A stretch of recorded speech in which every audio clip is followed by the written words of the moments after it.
Welcome to the show. This week we're hunting mule deer with Travis Murphy and his Western Lands Hunting Company. Our good friend Todd Sholly has a new G7 scope on his rifle and he's set to chase management mule deer.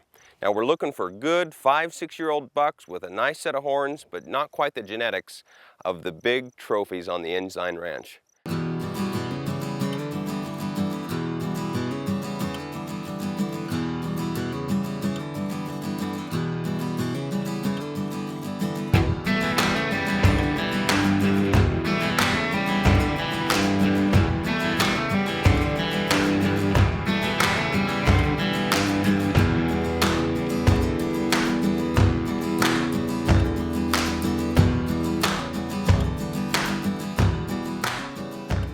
We're here with Travis Murphy with Western Lands Hunting. We're hunting a management deer this morning. Travis has seen some good deer over here last night. Management deers, 3x4, just some really nice deer that don't qualify as trophies. So we're just kind of watching this hillside over here looking for those right now. Yeah, we'll give it, 20 minutes maybe. Okay. We're looking for a 5-6-year-old deer, something that's past his, he's not going to ever make a trophy for us. There's probably a dozen deer in here too, of which fit the bill of material that we're trying to find. Big heavy horn 3x4 with a sticker and eye guards. So hopefully they show this morning. Okay, sounds good.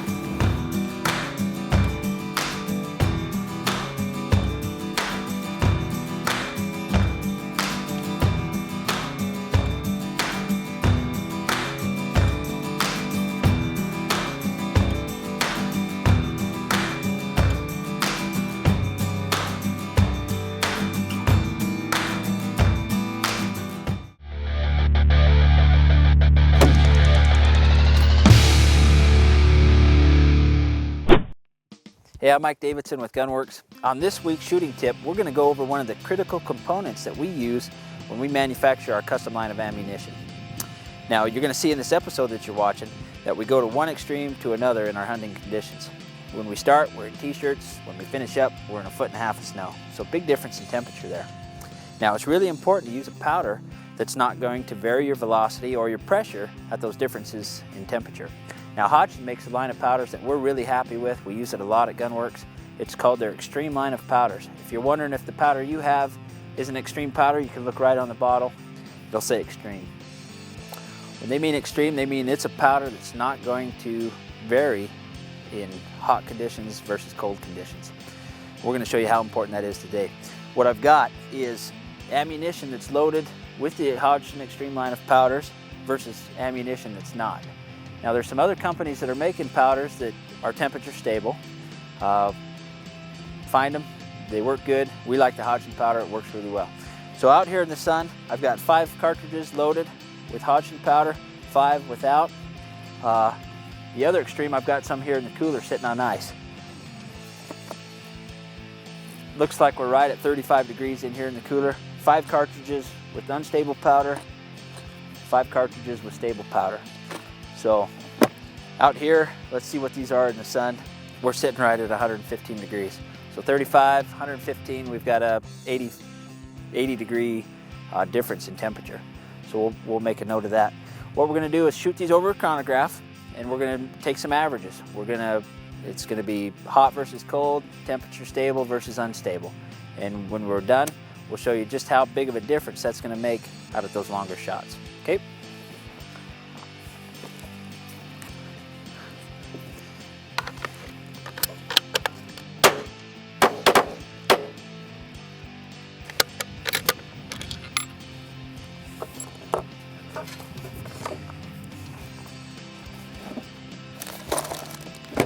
All right, so we just got done shooting the unstable powder loads that were sitting out here in the sun. I grabbed the other ones out of the cooler and we'll get those downrange, get an average on them.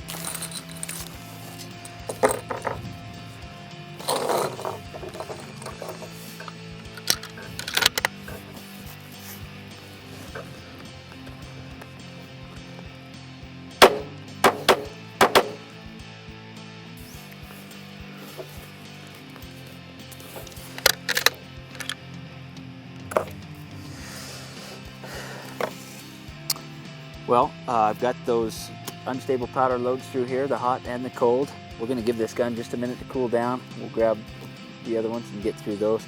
We'll come up with those averages for you and show you what it's all about. Yeah, that feels a little better. Let's get started on this temperature stable powder. We'll shoot those hot ones first, move right over the cold ones.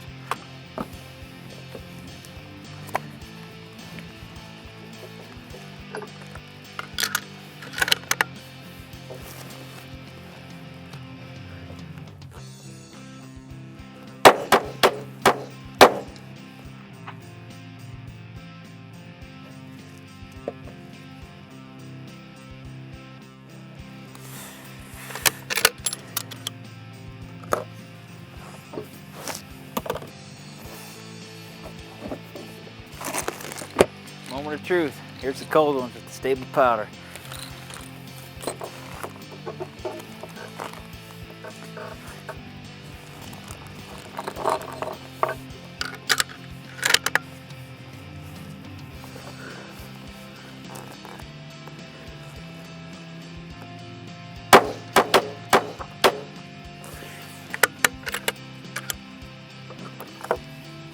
Well, there's all 20 shots. I've got them all written here on paper. Give me just a couple minutes. We'll average these up, find the differences, and we'll show you the results. Okay, so I've got these numbers tallied up. Now, our hot versus cold unstable powder, our averages there, there's a 74 feet per second difference between the two. That's pretty big. Our hot versus cold with our stable powder, we've got an extreme spread of 11 feet per second. That's great. That's what we want to see. Now, that 74 feet per second difference, I've taken a minute here and just inputted that data into my calculator here. That 74 feet per second difference at 900 yards gives us a 10-inch point of impact change. Okay, so if I'm put that into perspective, if I'm shooting a big mule deer back to brisket, let's say 18 to 20 inches, if I'm holding dead center on that mule deer, if I'm 10 inches high or 10 inches low, I'm missing that deer. So it makes a big difference whether you use temperature stable powder or not, especially if you're hunting in conditions that have some big extremes, morning versus afternoon hunting. Now, if you're a reloader, we recommend using Hodgson powder. They're extreme line of powders. If you're not a reloader, check out our custom line of ammunition at gunwerks.com. I'm Mike Davidson with Gunwerks. Join us again for more shooting tips right here at the Long Range Pursuit.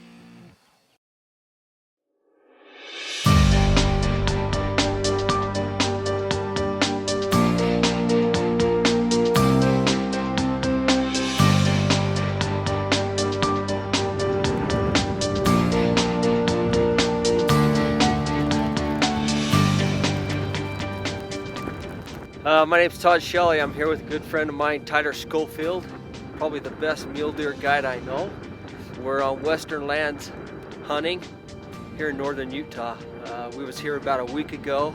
It was 70 degrees and sunshine. We were hunting in shirts, light shirts. And today you can see that it's cold, the wind's blowing, and there's snow. But we're looking for a management deer, a couple that we've seen here before. That's what we're looking for. So we're just gonna keep glassing and see what we can find.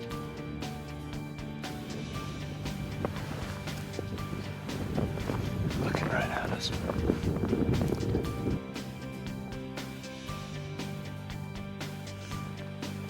Well, what's going on right now is the sun's getting ready to go down. We've spotted a nice 3x3 with little Leichhardts over here, management deer, and we're gonna go see if we can't get set up on him and shoot him so he doesn't got to go through the rest of the winter looking for food.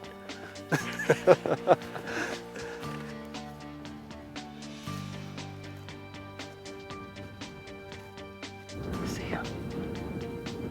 So you back up to our right a little bit. No, I've got him. Do you? Is he still laying down? Yeah.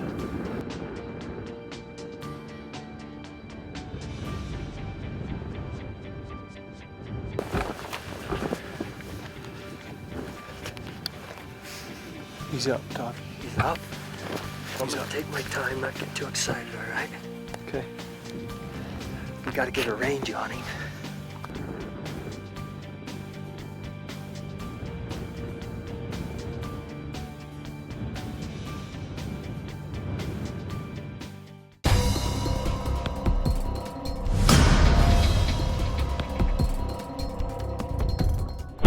Hi folks, Ed Rocknowski here for Long Range Pursuit. The tech tip of the week is going to be for your do-it-yourselfers. What I'm going to do is I'm going to show you how to make an inexpensive gong steel target.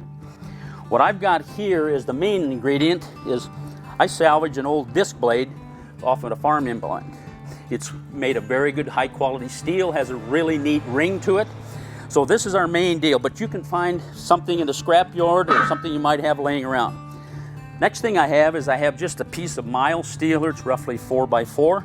And what I'm going to do with this is I'm going to weld this over the hole to basically cover up the hole in the disc blade. Now once I weld that square on here, what I'm going to do is on the back side, in that hole, I'm going to weld a soft grade 1/2 inch bolt into that piece of steel. So the back side would look like this. And when we go to assemble this, it'll make a lot more sense to you. Now, the next thing you need is you need roughly about 1 length of pipe.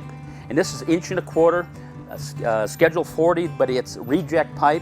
A 21 footer pretty much makes exactly what you'd need if you do the spacing accordingly. The next thing is a piece of conveyor belting. And you can see I punched a series of holes in it. And again, when we go to assemble this, you'll see how everything works. Now on this particular deal right here, if you can't or you don't have access to belting, one of the things that you can use is an old rubber mat that you have out of the back of a pickup truck. It works very well also. If you live in a place where the conditions are very, very windy, you might want to make this belting a little bit wider, maybe 6 inches wide. Now, the easiest way I found to put holes in the belting is I've taken a little piece of 1/2 inch pipe here and I've sharpened one end. And what I do is I take this belting in about 4 inch spacing on a soft board and I just punch holes in it. If you try drilling this belting, it gets a little tough. So making a punch is well worth your time. Now, once you get all of these parts assembled, the only thing you have left to do is to paint the thing and set it up out on a range and go shoot it. Hi folks, here we are. We've got all of our parts that we assembled the other day. And now we're out at the range and we're going to put this thing together and we'll show you a few quick little features about it. Number one, if you'll notice on the upright, there's a longer leg and a shorter leg. Just make sure that the longer leg goes to the back, okay? Because when the target is impacted, a lot of times it'll knock the target over. If you'll note up at the top here, all I've got is a piece of pipe up here. There's no bolts or fasteners. And what this does is it kicks down, it pinches on the bar and locks it in place. All right, all that is a number 5 piece of rebar. We slip the rebar into the belting, then carefully, without pinching your fingers and everything, you kick the supports out, and it pinches down on here, and it holds everything in place. Now, if you'll notice on this target here, I do not use chains or any supports to hang off of the bar. I use a piece of belting. The reason I do that is you can hit this multiple times with a bullet and it won't fracture or break or anything. Now, if you're in real windy conditions, I would suggest making the belting a little bit wider, okay? Now, on the back side, all we've done here is I've welded the bolt, of course, on the piece of steel in the front. And I've looped this around in case we need any more belting. And I didn't do it now, I forgot about it, but we can put another bolt in here, you can have a spare bolt.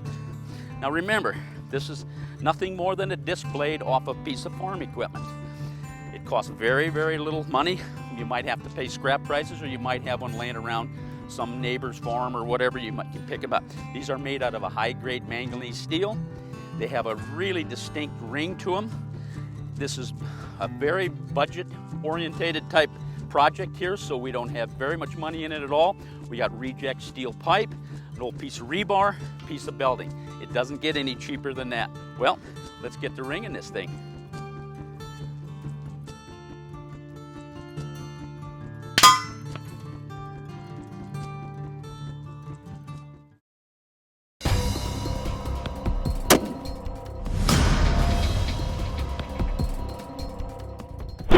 The mechanism that causes wind deflection is generally misunderstood.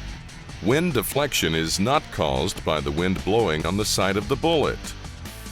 The bullet velocity vector and the crosswind velocity vector combine as the oncoming airflow vector.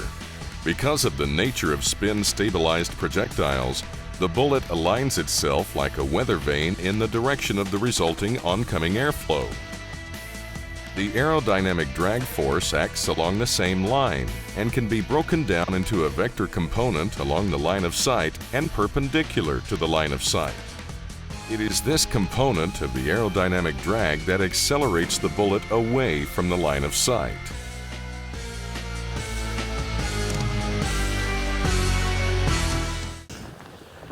Not real sturdy. You're not? I'm just shaking. It's not because I'm nervous, it's because I'm cold.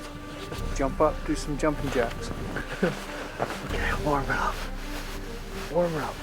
Okay, Todd, get down. He's Down getting in up. there. He's getting up. He's getting up.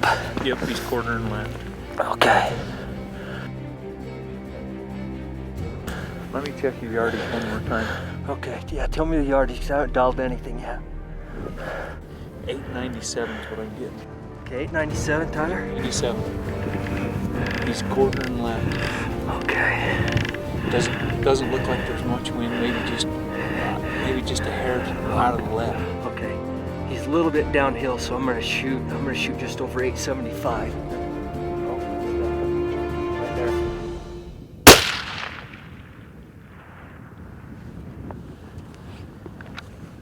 What Good happened? shot, Todd. Kill him? Yep.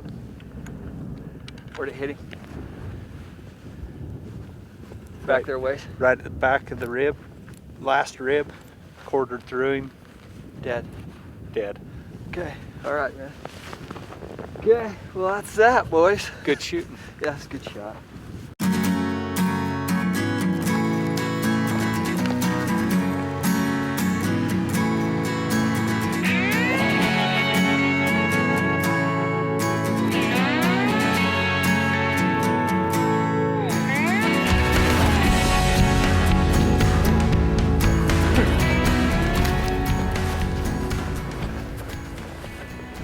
Cool deer.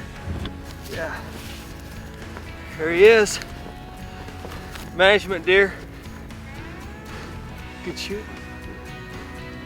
Yeah. So, yeah, he's a neat buck. Tyler ranged him at 897 yards, and we got set up. I took a click out of it because it was a little bit downhill, and let him have it. One shot. So. Management deer. So pretty neat deer. 897. 897. Pretty deer. Yeah, no. Happy with him. So Awesome. yeah. Good job, Todd.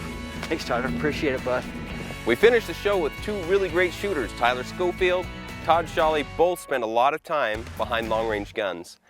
It shows that the practice and efforts and setting up with the right kind of gear can really pay off. Todd made a great shot, almost 900 yards on that mule deer. That's an exceptional shot. You need to understand that a shot like that can only be made when you have the right equipment and you've put in the right time so that you know you can make that shot. Join us next week here at Long Range Pursuit. We'll have more shooting tips for you and another great episode.